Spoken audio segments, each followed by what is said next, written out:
আসসালামু আলাইকুম, কেমন আছেন সবাই? আশা করছি যে যেখান থেকে দেখছেন ভালো আছেন এবং সুস্থ আছেন। আমিও আলহামদুলিল্লাহ খুব ভালো আছি। রান্নাঘরের জন্য কিছু শখের কেনাকাটা করেছি, তো সেই শপিংগুলোই কিন্তু আপনাদের সাথে শেয়ার করব। শীতের শেষ এবং গরমের প্রথমে কিন্তু ফাল্গুন মাস, বসন্তকালে কিন্তু কোকিল ডাকে, সেই সাথে এই যে রঙিন ফুল এবং কুড়ি পাতা, এ যেন অন্যরকম এক অনুভূতি এই মাসটাতে। যারা ফাল্গুন মাস এবং বসন্তকাল পছন্দ করেন তো তারা অবশ্যই কমেন্ট করবেন।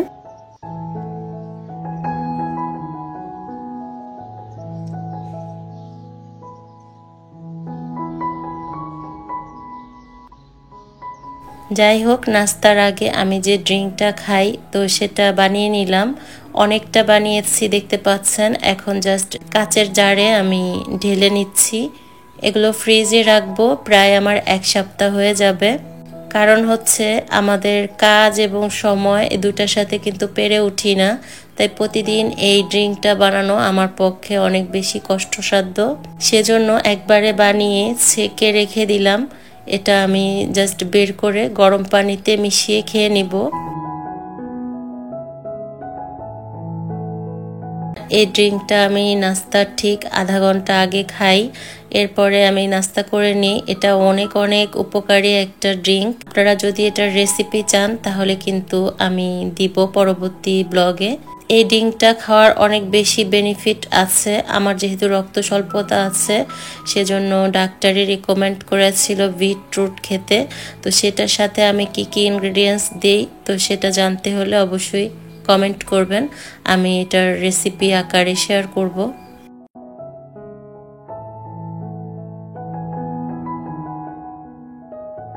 এখন চলেন আমি কি কি আমার রান্নাঘরের জন্য শখের কেনাকাটা করেছি তো সেটাই শেয়ার করব। তো রোজার আগে কিন্তু আমি এই শপিংগুলো করে নিয়েছি। এই যে চপার বোর্ডটা দেখছেন, এটা কিন্তু সার্ভিং ডিশ হিসাবে ব্যবহার করা যায়, মাল্টিপারপাস কিন্তু ব্যবহার করা যায়। এটা ডেকোরেশনেও কিন্তু খুব বেশি কাজে আসে।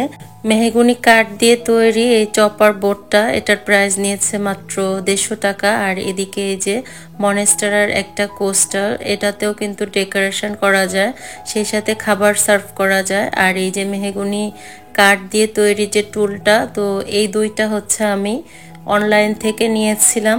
তো এগুলোর প্রাইসটা আমার সঠিক এই মুহূর্তে মনে পড়ছে না, বেশ কয়েক মাস আগে কিনেছিলাম। তো আপনাদের সাথে শেয়ার করিনি যদিও, তাই আজ শেয়ার করলাম।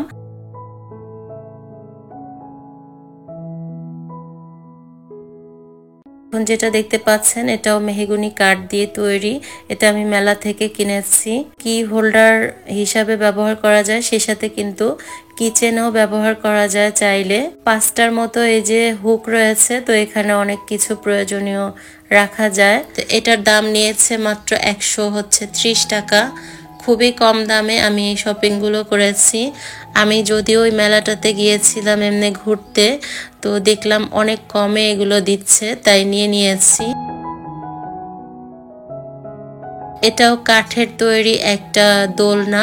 এখানে একটা গ্রিন লিফ গাছ দিয়েছি, খুবই কিউট লাগছিল। আমি অন্য কিছু দিয়ে পরবর্তীতে এটা ডেকোরেশন করে নিব। এটার দাম নিয়েছিল হচ্ছে 120 টাকা।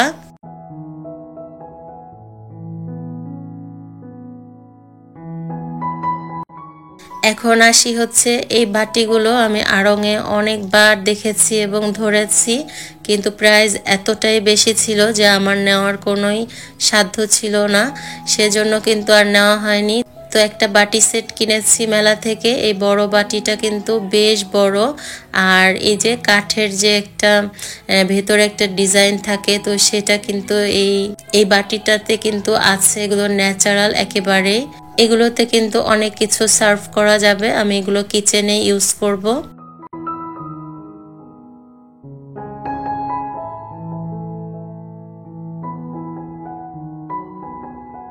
তো এই বাটির সেটের মধ্যে হচ্ছে 4টা ছিল। তো দেখতে পাচ্ছেন 4টা কিন্তু খুবই কিউট বাটি কিনেছি। এই 4টা বাটির প্রাইস মাত্র 600 টাকায় আমি কিনেছি। আড়ংয়ে কিন্তু বড় সাইজের বাটিটাই 600-700 টাকা একটা বাটি। তো আমি 4টা বাটি কিনেছি হচ্ছে 600 টাকা দিয়ে। তো কম দামে কিচেনের জন্য আমি রোজার আগে এই ধরনের শপিংগুলো করে নিয়েছি, কারণ রোজার মধ্যে একটু অর্গানিকভাবে আমি সব কিছু খাবার দাবার সার্ভ করতে চাচ্ছি, সেজন্য কিন্তু এই কেনাকাটাগুলো আমি করে নিয়েছি।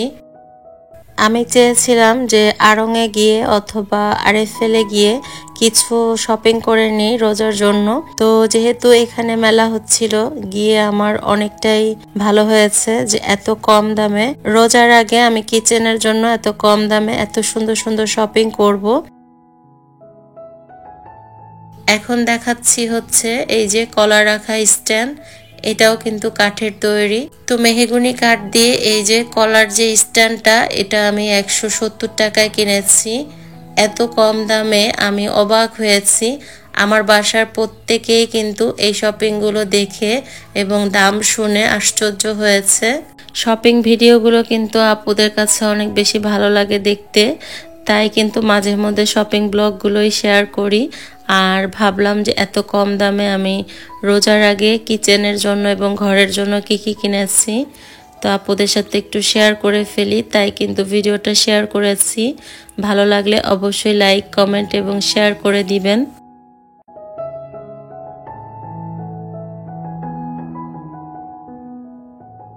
কেনাকাটার ধুম পড়ে যায়, তাই রমজানের আগে এবং ঈদের আগে রান্নাঘর এবং ঘরটাকে নতুন সাজে সাজানোর জন্য আমি এই কেনাকাটাগুলো করেছি, তো আপনাদের সাথে শেয়ার করলাম।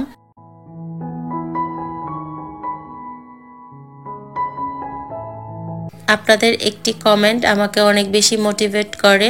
গত ব্লগে কিন্তু আপনাদের কমেন্টস পড়ে আমি সত্যি অনেক বেশি আনন্দিত হয়েছি।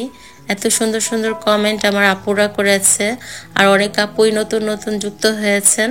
আপনাদের সবাইকে জানাই অসংখ্য ধন্যবাদ। যে সকল আপুরা আজই প্রথম আমার ভিডিও দেখছেন, যদি ভিডিওর কোনো অংশ একটু হলে ভালো লেগে যায় তাহলে প্লিজ সাবস্ক্রাইব করে নেবেন। আর যারা সেই কাজটি ইতিমধ্যে করে ফেলেছেন তাদেরকে জানাই অসংখ্য ধন্যবাদ।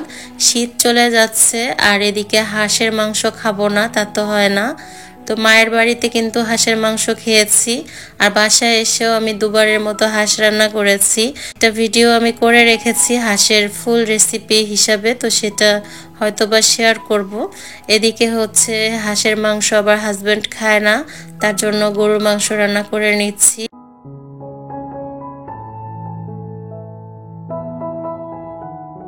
আমার একটু ঠান্ডা লেগেছে, তো ভিডিওর ভয়েসটা একটু অন্যরকম শোনাতে পারে, তো ক্ষমা সুন্দর দৃষ্টিতে দেখবেন। সংসারের কাজের আর শেষ নেই, তো সব কাজকর্ম শেষ করে রান্না বান্না করে আজকের ভিডিওটি এভাবেই শেয়ার করলাম। যেহেতু শপিং ব্লগ এটা শেয়ার করলাম, আর সেই সাথে এই যে দুপুর এবং রাতের রান্না বান্নাও দেখালাম।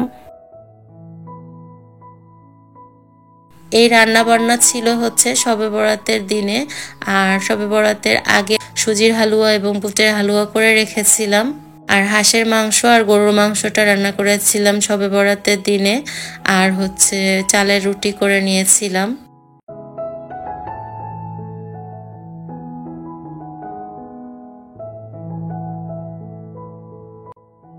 তো রাতের জন্য যেহেতু ওগুলো রান্না করে নিচ্ছি, তাই দুপুরবেলা আমি এই খিচুড়ি রান্না করেছিলাম হলুদ ছাড়া, আর এদিকে হচ্ছে পেঁয়াজ বেরেস্তা করে উঠিয়ে রেখেছি।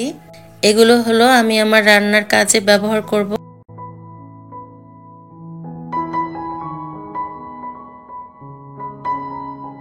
এখানে হচ্ছে দেখতে পাচ্ছেন চালের রুটিগুলো, আমার হেল্পিং হ্যান্ড চালের রুটিগুলো বেলে দিচ্ছে। আমি কিন্তু খুব সুন্দরভাবে চালের রুটি করতে পারি, কিন্তু আমার হাতে যেহেতু সমস্যা আছে তাই আর বেলতে পারছি না। ট্রাই করেছিলাম, তবে হাতে খুব ব্যথা পাচ্ছিলাম, তাই আর করা হয়নি।